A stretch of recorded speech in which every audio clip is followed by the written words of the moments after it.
కృష్ణా జిల్లా గుడివాడలో నేడు నిర్వహించి తలపెట్టిన ముఖ్యమంత్రి చంద్రబాబు నాయుడు స్వచ్ఛాంధ్ర బహిరంగ సభ సామాన్య ప్రజలకు సరికొత్త రవాణా కష్టాలను తెచ్చిపెట్టింది.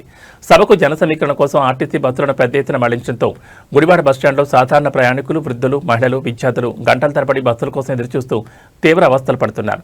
గుడివాడలో సీఎం సభకు జనాలను తరలించేందుకు డిపోలకు చెందిన మెజార్టీ బస్సులను రోడ్లను రద్దు చేసి మళ్లించారు. దీంతో సుదూర ప్రాంతాలకు వెళ్లాల్సిన ప్రయాణికులకు కనీస ప్రత్యామ్నాయ రవాణా సౌకర్యం లేకుండా పోయింది.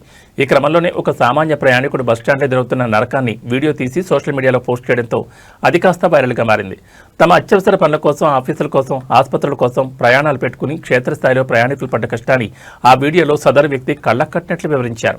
ప్రజా రవాణాను పూర్తిగా పక్కన పెట్టి సభల కోసం ఇలా బస్సులను మళ్లించడం ఎంతవరకు న్యాయమని ప్రయాణికులు ప్రశ్నిస్తున్నారు.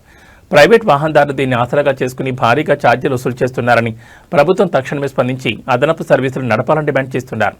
అధికారిక సభలు, ప్రచారాల కోసం సామాన్య ప్రజల ప్రాథమిక హక్కైన రవాణా సౌకర్యాన్ని స్తంభింపజేయడంపై క్షేత్రస్థాయిలో తీవ్ర వ్యతిరేకత వ్యక్తమవుతోంది. చూడండి ఫ్రెండ్స్, చంద్రబాబు నాయుడు వస్తున్నాడని బస్సులన్నీ కూడా ఖాళీ చేస్తారు. ఒక్క బస్సు కూడా లేకుండా ప్రజలందరూ కూడా కాలేజీకి వెళ్ళే వాళ్ళు కానీ దూర ప్రాంతాలు ప్రయాణం చేసే వాళ్ళు చాలా ఇబ్బంది పడుతున్నారు. ఇది గుడివాడ బస్ స్టాండ్ చూడండి.